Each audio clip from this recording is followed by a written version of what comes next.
président Wade vraiment. il avait def accédé droit à sa requête. voilà daal di dindi Ousmane Ngom mais malgré det Cheikh Gueye de dañu bañoon ne voilà Cheikh Gueye il était sous la coupe de Ousmane Ngom nangam ak nangam mais ba ñu demee ci élection dañ ñaari yoon ni Sénégal am alternance yëpp c'est parce qu'on a eu des personnalités neutres à la tête du ministère de l'Intérieur. En 2000 avec feu le général Lamine Cissé, en 2012 avec donc Cheikh Gueye. mais yaa ngi fàttaliku en 2019 bi gaa ñi posé problème bi Macky Sall ne ko nañu dindi Aly Ngouille Ndiaye yéen a ngi fàttaliku si man du ma ko def boobu rep ki laa répété 3 fois du ma ko def donc loolu yëpp mooy interférence su tey vraiment quand même calcul politiciens yi ci biir système bi parce que tey bu ñu demee par exemple ñu woote dialogue wala commission technique de revue du code électoral ku nekk di nga ñëw xam yooyu c'est des moments yoo xam ne dañu war a def vraiment ay jéego gën a consolider suñu système électoral mais ku ci nekk da ngay ñëw ak sa ay galgal ak sa ay pexe yaa ngi dugal loo xam ne nii peut-être que dina gêner ñenn ñi de sorte que y a des questions yoo xam ne bu ñu demee di waxtaan acteurs yi duñ ci juboo bu ko defee dañ naan nañu ko yóbbu à l'arbitrage du président de la République le président il est chef de parti. oui bu ko defee il tranche en faveur de son parti li ci ëpp donc noonu lay demee donc je pense que la may wax ne pour man c'est vrai que c'est bon que les acteurs soient vraiment associés aux réformes mais que dans la réforme de notre système électoral il faut que ñuy def appel à l'expertise parce que il y a comme je dis à travers le monde il y a de bonnes pratiques il y a des systèmes donc performants am na loo xam ne bu ñu ko defee fii war nañoo mën a dem ci élection yoo xam ne yu mucc ayib. mais est-ce que loolu du am benn problème mais il y a beaucoup d'interférences ba ngay xool bu ñuy def commission technique de revue du wala dialogue national pôle bu nekk da ngay ñëw mouvance présidentielle ñëw indi 20 personnes non aligné ñëw indi 20 personnes opposition indi 20 personnes mu nekk un jeu de ping-pong alors que am na ci ay pour man avancée notoire yoo xam ne bu fekkoon ne dañuy jël ay experts ñi nga xam ne par exemple xëy na def nañu benchmarking xam nañu un peu les systèmes électoraux à travers le monde parce que y a des choses yoo xam ne mënuñu ko inventer peut pas inventer la roue il y a de bonnes pratiques mën nañ ko def pour que vraiment ñu dem ci ay élections yoo xam ne yu mucc ayib dama lay jox par exemple benn exemple la question par exemple de l'enrôlement imaginez-vous le temps qu'on perd quand vous allez dans des pays comme au Burkina Faso quand on vous enrôle le même jour vous avez votre carte d'électeur fii da ngay ñëw ñu enrôler la déjà enrôlement problème la da ngay ñëw dem wuti carte d'identité ci police carte d'identité bala muy génn ñaari weer buy génn fekk na commission ba jeex moo tax nga gis jeunes yu bëri ñu am la mention personne non inscrite sur le fichier électoral quand bien même sa carte d'identité génn wala nga dem ci commission ba nga bindu bala ngay jot sa carte problème la bu carte bi mën naa génn am erreur wala carte bi génn doo xam fu mu nekk. des fois doo xam fu mu nekk. des problèmes de traçabilité donc distribution des cartes am na problème aujourd'hui boo demee par exemple dans les commissions il y a des cartes issues des révisions presque de 2016 2018 ñu fa nekk en souffrance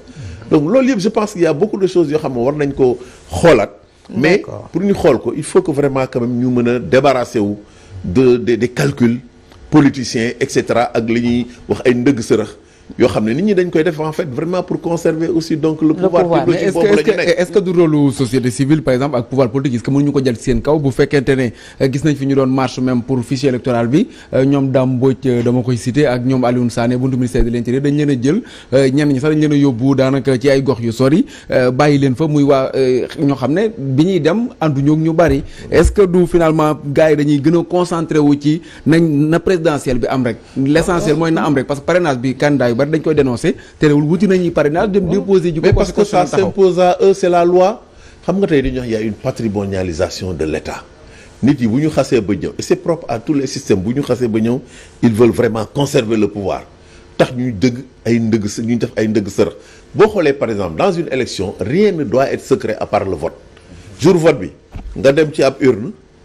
ñu bañ gàccee kenn du la gis nga jël sa bulletin dugal ñëw y a que cet aspect qui doit être secret mais le fichier électoral yenn aspect amu ci dara. mais tey les candidats n'ont pas le fichier jusqu'à présent. non amuñu fichier bi léegi xam nga y a une disposition je crois que c'est l'article L48 bu wax ne les partis politiques et la Sénat ont un droit de contrôle et de regard sur le fichier mais cela est déterminé par un décret ce décret n'a jamais été pris ci dialogue national bi parti yi teg nañu loolu ci table bi le ministre de l'intérieur d'alors Antoine Diome on va prendre le décret mais ba léegi décret bi jëluñu ko alors yooyu donc c'est les problèmes. d'accord mais tey fichier bi ñuy jël dogguma la flaaja fichier bi nga xam ne moom la conseil constitutionnel di saytoo parrainage. voilà amul kenn koo xam ne maanaam wóor na la ne fichier bu baax bi la parce que le conseil constitutionnel ñoom c'est vraiment un organe juridictionnel ñoom ñooy donc disons valider les candidatures kan moo leen di jox fichier ñoom ils ne gèrent pas le fichier. C'est la DAF le ministère qui leur donne le fichier. Est-ce que fichier bañ leen jox c'est un fichier qui est certifié dara wóorul man j'avais proposé à l'époque que bala ñuy dem c'est-à-dire ci même vérification bi que ñu def benn audit de certification du fichier électoral. bu ko defee ñëpp juboo ci fichier boobu ñu jox ko ministère conseil constitutionnel xam nga vraiment ñëpp xam ne c'est le bon fichier. parce que li tax ma wax ko en 2019 am na ci ay candidats yoo xam ne dañ leen a éliminer ci parrainage soit ay rejet pour autre motif. wala même ay doublons externes alors qu'ils détenaient les photocopies des cartes d'identité des personnes yi nga xam ne ñoo leen parrainé. nga ñëw ñu ne la. yow yaa ngi photocopie carte d'identité Pape Sané nga ñëw ñu ne rejet ñu ne Pape Sané nekkul ci fichier bi loolu aussi xam nga il faut xel tey donc je pense que pour man vraiment war nañu fexe ba cultiver vraiment la transparence. D'accord mais tey le plein pouvoir Issa bi nga xamante ne tey conseil constitutionnel am na ko tey conseil constitutionnel moom mooy am droit de vie et de mort sur les candidats et également sur la volonté des Sénégalais tey jii. Tout à fait. tey posture boobu nga xamante ne am nañ ko et ren ji ils ont du pain sur la planche avec 2 candidatures yoo xamante ne sujet de polémique la. Voilà mais xam nga lu ci nekk rek pour man le conseil c'est un organe donc juridictionnel moom mooy saytu muy valider candidature yi c'est le juge des élections mais bu fekkee ne seen maanaam tànk dañ ko teg ci droit. parce que le droit électoral donc dafa am na lu mu wax kaayu yëpp. dans le cas tey bi nga wax ni par exemple muy Ousmane Sonko ak Bassirou Diomaye ñaari cas yi ngay wax. boo xoolee du point de vue du droit boo jëlee article L47 du code électoral dafa la wax ne concernant la radiation de Ousmane Sonko bu juge bi attee parce que c'est le juge quand même en dernier ressort. bu attee normalement li mu attee ça devient exécutoire dañuy wax ne daf ko war a notifier. autorité administrative ak le service central de gestion du fichier et que avec effet immédiat xam nga léegi donc ñu ne duñ ko def un deuxième juge également donc ñëwaat attewaat ñu ne donc duñ ko def loolu xam nga déjà donc problème la alors nga dem ci article L57 lu mu wax que de tout Sénégalais électeur qui jouit de ses droits civils et politiques vraiment peut être candidat lu dëgg tey ñaari ñi ngay wax ñëpp muy que ce soit Ousmane Sonko ak Bassirou Diomaye Faye amu ci kenn koo xam ne perte nga say droit et pourtant tey ñu ngi leen xañ ñu mën a nekk donc candidat pour man je pense que fi ñu toll nii ci élection bi conseil constitutionnel ci la war a tey vraiment delloo droit ces lettres de noblesse maanaam teg valider leen valider leen parce que li tax xam nga tey ku ci mel ni Ousmane Sonko parce que dem gis ngeen def naa ne am na un universitaire de haut niveau professeur Sidi Alpha Ndiaye def ci nu mu tëti donc benn contribution bu am solo non seulement qui dit que loolu ñun yàgg nañ ko wax que Ousmane n'a pas perdu ses droits parce que dès lors que le juge se basant sur les dispositions de l'article 307 donc a anéanti donc le jugement donc le truc est de nul effet la radiation d'office donc dafa war a nekk candidat lu dëgg mais gis nga tey dañ ci dëgg seen tànk alors ba mu doyee ñu bañ ko jox fiche mais moom def na ay pexe dem na wuti nu mu tëti donc fiche u parrainage am parce que en fait fiche bi mu joxe la ko wutaleeg peut-être yeneen fiche yi mooy le numéro bi ci DGE def mais mën na ñëw moom reproduire def mais DGE moo ko joxe moom mooy joxe yeneen yi waaw moom mooy joxe yeneen yi maanaam dañ koy après ñu attribuer le numéro mais moom mën nañu defar fiche am je pense c'est ça qu'il a fait defar fiche am sans numéro def ci ay parrain peut-être député am caution bi xam nga moom dem na ba joxe chèque de banque ñu jox ko quittance gannaaw ga ñuy dellu si ne non léegi dañ koy delloo chèque bi et disent que ba léegi ñoom chèque bi sax gisuñu ko donc ne duñ ko defal attestation mais le fait que nit ki par exemple yore ab caution ça prouve déjà sa volonté de vouloir verser la caution le fait que donc nit ki également mu am décision de justice dem wane décision di nañ ma jox samay fii ñu bañ ko jox loolu ce n'est pas de sa responsabilité on ne peut pas lui imputer cela loolu moo tax ñoom ñaari actes yooyu yëpp le refus de donner les fiches et le refus également donc de délivrer l'attestation ñoom dañ ko constater par des exploits d'huissier te loolu boo xoolee par rapport à la jurisprudence donc du conseil constitutionnel en 98 professeur Sidi Alpha Ndiaye mu ngi koy rappeler tey conseil constitutionnel warul def lu dul vraiment déclarer recevable la candidature donc de Ousmane parce que le conseil constitutionnel ne peut pas se dédire 98 vraiment kaw Insa Sangaré pour le rappeler dafa ñëw di déposer bu mu ñëwee boobu CDC amagul woon c'est le trésor public qui recevait les cautions ba mu ñëwee ñoom dañu arrêté à 18h ils n'ont pas fait de permanence donc loolu xam nga ce n'est pas de sa faute mu dem DG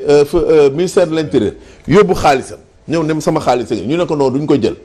mais il a fait constater cela mais ba mu demee conseil constitutionnel dañu valider vraiment donc dossier am parce que on ne peut pas lui imputer vraiment comme lu ñuy wax donc ces erreurs il a fait toutes les diligences comme on le dit donc en droit nécessaire donc man bu fekkee ne tey vraiment dañuy àtte dëgg rek daay leneen laxasuwu ci politique laxasuwu ci commande politique laxasuwu ci vraiment dañ ko war a jox ay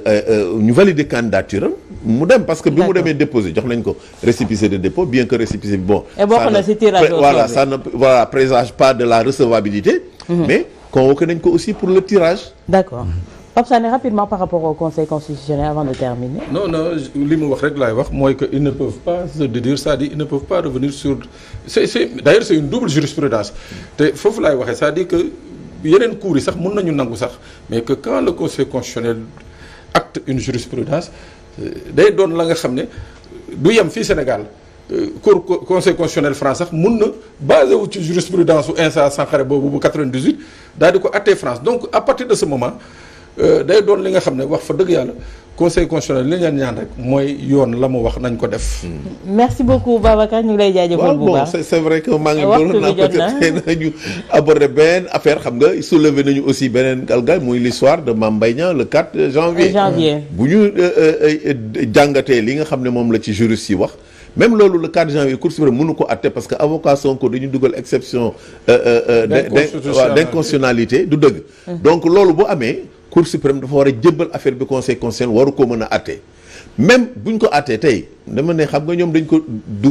condamné à 6 mois avec sursis ci diffamation mais boo demee ci code électoral article 29 la mu wax lu wax une condamnation d'une durée supérieure à 6 mois. 6 mois supérieur voilà. donc je pense que daal problème bi mooy nañu teg droit. Il y a beaucoup d'interprétations mu bañ a am parlo je pense que bu ñu ko defee. le pays gagne vraiment en sérénité. et ñu mën a organiser des élections transparentes. Merci dans beaucoup. le calme de la paix parce que sénégalais yi loolu la ñu bëgg. merci Babacar du ñu doyal ci waxtaan ak yow. mais ce n'est que partie remise inchallah on aura l'occasion de développer. ñu lay jaajëfal bu baax Pape Sané également merci Issa Tine doublement merci. di jaajëfal Barkassi Diop ak Cheikh Tidiane Ndiaye di leen jaajëfal yéen ñi safoo leeru jamono Walfadjri le journal de 20h c'est tout de suite avec Khady Sylla Diop.